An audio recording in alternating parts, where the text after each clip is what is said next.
Pourquoi on attire les mauvaises personnes? Bienvenue dans le journal d'une femme qui se construit. Je suis Sandra et aujourd'hui j'ai envie de te parler de pourquoi j'attirais les mauvaises personnes. À un moment donné, j'ai commencé à remarquer un schéma. Mes relations avec les hommes devenaient toutes répétitives.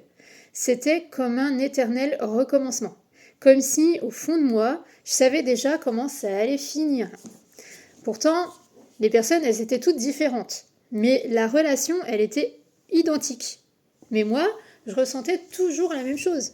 Je me sentais toujours seule, incomprise. Je tombais sur des hommes qui ne savaient pas prendre de décision, donc je décidais tout à leur place, qui ne me rendaient pas heureuse non plus.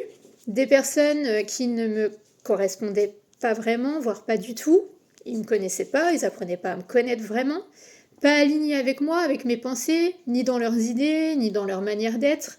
Et malgré ça, j'acceptais. J'acceptais moins que ce que je m'étais promis. J'acceptais vraiment l'inacceptable. Parce qu'au fond, j'avais peur. J'avais peur de l'abandon, peur d'être seule. Et cette petite voix qui me disait, attention, parce que le temps y passe, il faudrait peut-être que tu trouves quelqu'un. Et même cette pression sociale qui fait que, normalement, à ton âge, t'es censé être casé, quoi. Alors je restais, même quand je savais que c'était pas vraiment ce que je voulais. Et avec le recul, j'ai compris quelque chose, c'est que c'était pas les mêmes personnes, mais c'était toujours les mêmes histoires. Et là, j'ai commencé à me poser des vraies questions. Et si le problème, c'était pas que, c'était moi, ma gentillesse, mon manque de confiance, ma naïveté, mon besoin de comprendre les autres aussi, de les aider, de les sauver parfois. Tout ça faisait que j'attirais ce type de personnes. Et surtout, je m'écoutais pas vraiment. Je savais que je ne m'écoutais vraiment pas, quoi. Et à force, j'ai compris que je me respectais pas assez.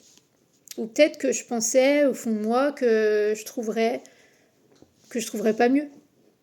C'est pas facile d'être seule, mais le vrai déclic, il est venu quand je me suis retrouvée vraiment seule, bizarrement.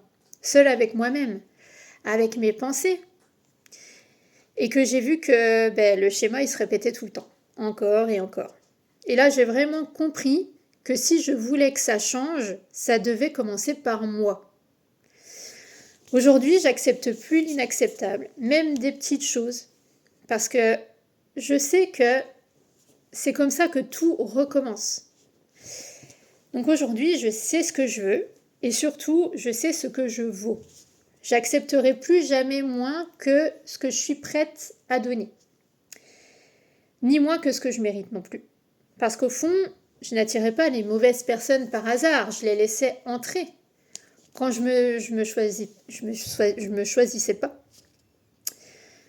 Voilà, j'espère que tu t'es identifié à ce que j'ai dit et ne pas être la seule. C'était le journal d'une femme qui se construit. Si tu te reconnais, sache que t'es pas tout seul. On avance un jour à la fois. Je te dis à bientôt pour un nouvel épisode.